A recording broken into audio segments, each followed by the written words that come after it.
오늘은 인치심을 받는 사람들이라는 제목으로 말씀 전하도록 하겠습니다. 요즘에 많은 사람들이 여행을 되게 쉽게 또 자주 가는 시대가 되었습니다.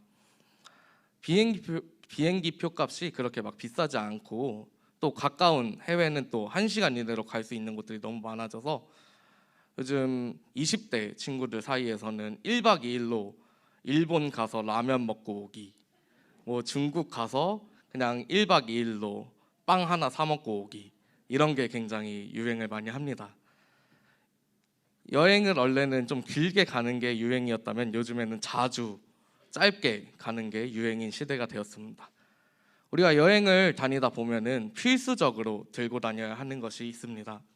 뭐 짧게 가든 길게 가든 우리는 항상 캐리어를, 이렇게 짐을 보관하기 위해서 캐리어를 들고 다녀야만 합니다. 여행을 다녀보신 분들은 혹시 공항의 그런 분주한 분위기를 맞이해 보신 적이 있으십니까? 굉장히 사람이 많은 그 공항에 시끌벅적하고 많은 사람들이 해외에 나가는 비행기를 타기 위해서 그 북적북적한 그런 상황 가운데 나의 소유, 이 캐리어를 지키기 위해서 이 캐리어를 꼭 끌고 내가 타야 할 비행기가 있는 곳으로 가게 됩니다. 그래서 되게 들뜬 마음으로 이제 비행기를 타게 되고 뭐 하늘 사진도 찍고 열심히 구경을 하다 보면은 어느 나라든지 도착을 하게 됩니다. 내가 원하던 그 목적지, 그 나라에 도착을 하게 됩니다. 이제 여기서부터가 문제입니다. 너무 기쁜 마음으로 여행을 왔지만 막상 내려서 보니까 캐리어를 찾아야 하는데 수화물 보관함에 갔더니 너무나 많은 캐리어들이 이렇게 돌아가고 있습니다. 그 안에서 어떤 게 내 캐리어인지 한 번에 찾을 수가 있을까요? 막 특별한 색깔, 핑크색 이런 거 캐리어 쓰시면 바로 보실 수 있지만 그렇지 않고 검정색, 남색, 회색 이런 캐리어를 쓰시다 보면은 너무 다 비슷한 캐리어가 이렇게 돌아가고 있어서 어떤 게 내 캐리어지 찾을 수 없는 상황이 간혹 발생합니다. 더 심각하게는 누군가 자신의 캐리어인 줄 알고 내 캐리어를 가져가는 상황에 그런 위험한 상황도 발생하기도 합니다. 이러한 상황 가운데 기쁜 마음으로 여행을 출발했는데 짐을 잃어버리거나 짐을 바로 찾지 못했을 때 우리는 마음 가운데 너무 어려움을 느끼게 됩니다. 근심을 겪게 됩니다. 그래서 요즘에는 이런 비슷한 화물 속에서 내 캐리어를 바로 찾기 위해서 젊은 친구들이 또 이렇게 달고 다니는 게 있습니다. 제가 방송실에 사진을 하나 보내드렸는데, 네, 캐리어에 저렇게 자신만의 캐릭터, 그래서 저 캐릭터가 딱 수화물 사이에서 보이면 저게 내 캐리어구나를 알 수 있는 겁니다. 사진 감사드립니다. 저 캐리어들 사이에서 저 키링 딱 달려있는 인형을 봤을 때 저게 나의 것이구나, 저게 내 캐리어구나를 알 수 있듯이 하나님도 하나님의 자녀들에게 특별한 표시를 하십니다. 오늘 그 장면이 이 요한계시록 7장에 기록되고 있습니다. 우리가 아는 요한계시록은 어떤 내용일까요? 요한계시록은 예수님의 제자 요한이 환상을 보고 기록한 내용입니다. 그 내용이 그저 상상이라고 생각한다면은 이게 굳이 성경에 들어갈 필요가 있을까요? 그렇지 않다는 것입니다. 이것은 그저 요한이 상상으로 만들어낸 꿈의 이야기가 아니라 하나님께서 보여주신 하나님의 말씀입니다. 그렇다는 것은 이 말씀 가운데 기록된 그 모든 일들이 실제로 일어난다는 것인데, 이 말씀이 성경 가운데 있다는 것은 이 말씀을 통해서 하나님이 우리에게 하시고자 하는 말씀이 있다는 건데, 도대체 그 말씀이 무엇인지 오늘 이 인치심을 받은 사람들이라는 제목을 통해서 함께 나눠보길 원합니다. 방금 말씀드렸다시피 요한계시록은 요한이 자신이 본 환상을 기록한 내용입니다. 그런데 그 장면들이 너무 끔찍한 장면들이 기록되어 있습니다. 하나님을 믿지 않는 자들이 심판받는 내용들이 계속해서 기록되어 있는데 이 장면들 하나하나가 너무나 끔찍합니다. 사람들이 죽어가고 고통 가운데 놓여 있고 여기저기서 사람들이 신음하는 소리가 들리는 그 마지막 때의 이 장면, 너무나 끔찍합니다. 너무나 무섭습니다. 분명히 하나님께서 심판하시는 날이 오신다는 겁니다. 우리가 지금 너무나 행복하게 살아가고 있지만 하나님께서 다시 이 땅 가운데 오실 때 우리의 죄를 아시고 이 세상이 가진 그 죄악을 심판하시기 위해 이 땅 가운데 분명히 다시 오십니다. 그리고 그 심판의 날은 하나님을 믿지 않은 이들에게는 그렇게 행복한 날은 아닙니다.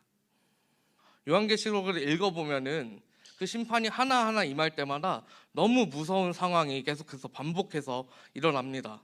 너무 무섭습니다. 너무 두렵습니다. 그러한 상황이 계속해서 이어지는데 오늘은 이 말씀 가운데 인치심 받은 사람들은 따로 구분되어지고 구별되어지는 장면으로 이어집니다. 하나님의 심판이 있기 전에 하나님께서는 하나님의 자녀들을 먼저 구분하십니다.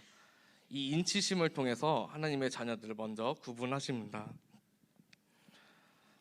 사실 심판을 받는다는 것은 굉장히 무서운 일이지만 오늘날 한국교회는 심판의 하나님에 대해서 그렇게 강조하지 않습니다. 하나님은 여러분을 사랑하십니다 라는 내용을 굉장히 많이 말하면서도 우리는 죄인이기 때문에 하나님의 심판을 받을 것입니다, 하나님은 반드시 심판하십니다 라는 그 말에 대해서는 말을 잘 하지 않습니다. 사람들이 듣기 싫어하는 말이기 때문이죠. 하나님 심판하실 거예요, 여러분 죄악을 미워하시기 때문에 하나님은 여러분을 심판하실 겁니다 라고 말하는 순간 많은 사람들이 마음 가운데 근심이 생깁니다. 하나님 분명히 사랑의 하나님이라고 했는데 왜 심판하시지? 왜 하나님이 만들어 놓고 하나님이 심판을 하시지? 라고 생각하면서 마음에 근심을 하게 됩니다. 그렇다면 하나님 믿지 않아도 되는 거 아니야? 어차피 우리 다 심판의 대상인데. 그래서 우리는 심판에 대해서 잘 말하지 않습니다. 그러나 성경엔 분명히 기록되어 있습니다. 하나님은 반드시 죄악된 이 세상을 심판하실 것입니다. 악인을 심판하실 것이고 악의 세력을, 그 용의 세력을 반드시 무너뜨리실 것입니다. 이것은 말씀에 정확하게 기록되어 있기 때문에 우리가 의심할 수가 없습니다. 분명히 일어날 일입니다. 그러나 우리는 사랑의 하나님이라는 것도 기억해야 합니다. 그 사랑의 하나님을 경험하는 자들이 바로 그리스도인들, 하나님의 인치심을 받은 주님의 자녀들입니다. 이 인치심을 받은 하나님의 자녀들, 이 자리 가운데, 예배의 자리 가운데 모인 우리가 되기를 소망합니다. 이렇게 심판의 하나님, 사랑의 하나님, 이 두 가지를 우리가 기억하며 나아갔을 때 우리는 분명히 구분된 자들로서, 하나님의 자녀로서 살아가는 자들이어야 합니다. 그렇다면 이 인치심을 받은 사람들은 누구입니까? 사실 이단들은 이 구절 한 가지만 가지고 14만 4천 명만 구원을 받는다라고 합니다. 그래서 이단들을 보면은 그 안에서 지파의 이름을 따서 활동을 하고 그 지파마다 12,000명씩 딱 숫자를 맞춰서 14만 4천 명만 딱 구원을 받는다, 이렇게 말을 합니다. 이 말이 사실이라면 하나님을 믿을 필요가 없습니다. 하나님 너무하신 분이잖아요. 하나님이 사람 만들었는데 생육하고 번성하라고 하셔서 이렇게 사람이 많아졌는데 14만 4천 명만 이렇게 구원을 받게끔 하신다면 그렇게 제한적인 하나님을 우리가 왜 믿습니까? 그렇게 사람을 만들어 놓고 죄 가운데 빠뜨려 놓은 다음에 그들을 심판하기 위해서 사람을 만들었다면 우리가 그 하나님을 왜 믿어야 됩니까? 하나님이 과연 14만 4천 명만 구원하실 수 있는 분입니까? 하나님은 그렇게 제한적이신 분이 아니십니다. 하나님은 무한하신 분입니다. 그런데 딱 4절 한 절만 봤을 때는 14만 4천이라고 나오고 이단들은 이것을 이용합니다. 여러분 14만 4천 명 안에 드셔야 합니다. 그러니까 헌금 더 하시고 더 열심히 교회 생활하십시오 라고 말합니다. 그러네 우리는 9절의 말씀을 다시 한번 봐야 합니다. 9절의 말씀입니다. 이 일 후에 내가 보니 각 나라와 족속과 백성과 방언에서 아무도 능히 셀 수 없는 큰 무리가 나와 흰 옷을 입고 손에 종려가지를 들고 보좌 앞과 어린 양 앞에 서서. 이 말씀으로 인해서 하나님은 제한적인 분이 아니다라는 것을 우리는 알 수 있습니다. 요한계시록을 그저 숫자 그대로 문자적으로 해석하면 그 하나님은 너무나 나쁜 분이고 너무나 제한적인 분입니다. 그러나 이것은 하나님의 말씀은 상징적으로 볼 수 있습니다. 여기 나와 있는 구약의 무리들, 구약의 각 지파들은 하나님께서 사랑하시는 하나님의 언약 백성들을 의미합니다. 그 언약 백성들 가운데 이제는 신약 시대로 넘어와서 교회로 파생이 됩니다. 그래서 각 나라와 족속과 백성과 방언에서 아무도 능히 셀 수 없는 무리가 나올 수 있는 것입니다. 우리가 이스라엘 백성인가요? 혹시 이스라엘 국적을 가지고 있으신 분이 있으신가? 우리는 원래 구원받을 수 없는 죄인이었습니다. 그러나 하나님께서는 우리를 너무나 사랑하셔서 우리가 심판의 대상이지만 자신의 아들을 제물로 삼아서 우리를 구원하셨습니다. 우리를 구분하셨습니다. 사실 이 구절의 말씀이 저는 상상이 되질 않습니다. 생각해 보십시오. 요즘 우리 교회들의 모습이 어떻습니까? 예배 드리는 사람들이 너무 없습니다. 예배조차도 사라지고 있는데 예배 드리는 사람이 너무 없습니다. 예배 자리 가운데 나오는 사람이 없습니다. 그냥 이런 형식적인 예배 말고 진짜로 하나님을 사랑하는 사람이 없습니다. 하나님만 의지하는 사람이 너무 없습니다. 저희 다음 세대를 위해서 날마다 기도합니다. 다음 세대 거의 없습니다. 교회 열심히 나오는 학부모님들조차도 그 인생의 가치를 하나님께 두지 않도록 설명합니다. 아이들은 그래서 너무나 당연하게 시험 기간만 되면은 예배를 빠집니다.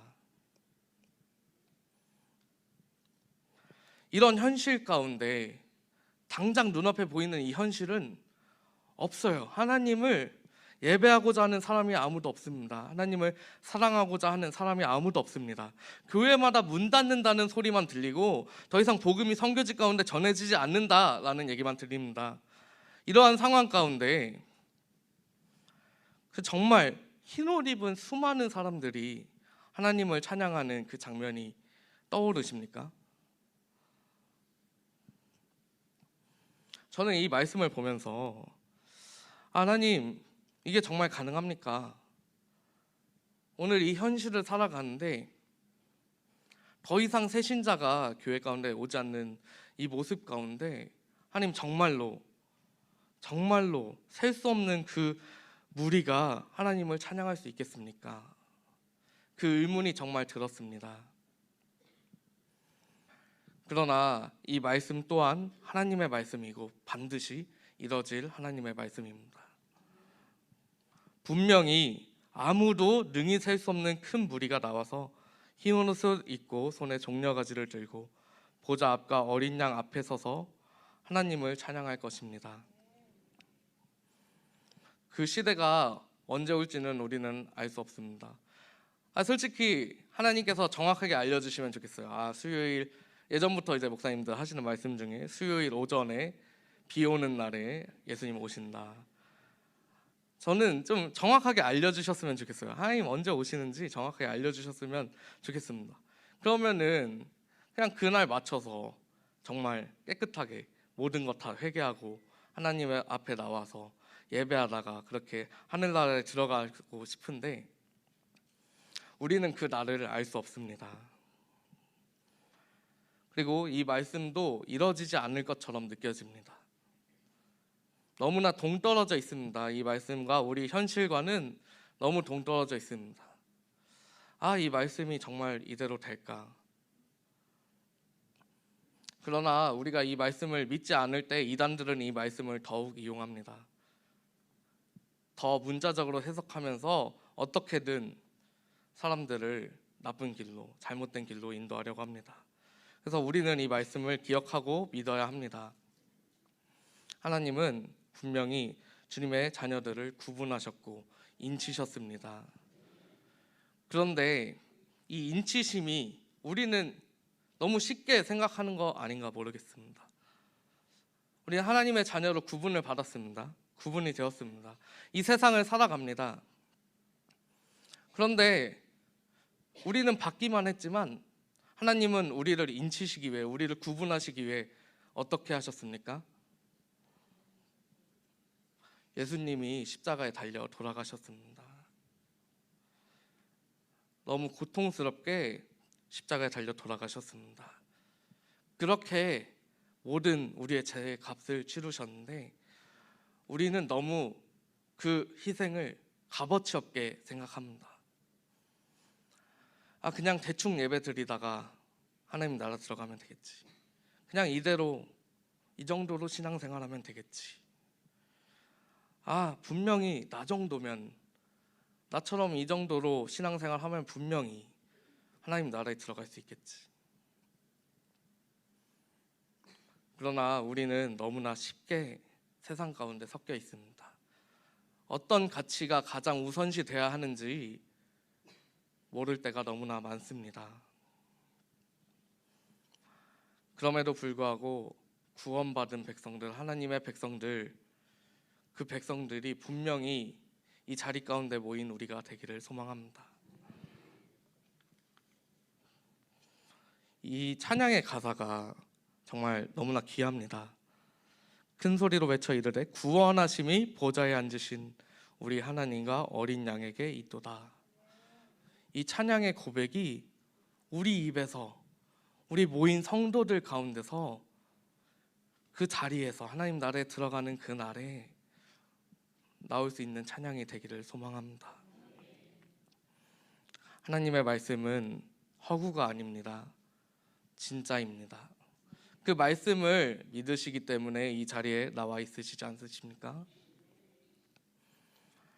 그 많은 사람들이, 각 나라와 각 족속과 백성 방언들이 하나님의 보좌 앞에 나와서 하나님을 경배하고 찬양하는 이 장면이 하나님께서 피값으로 사신 주님의 자녀들, 흰옷 입은, 분명히 죄로 물든 옷이었지만 예수 그리스도의 보혈로 깨끗하게 씻겨진 흰옷을 입은 주님의 성도들이 하나님의 보좌 앞에서 하나님을 찬양하는 이 장면이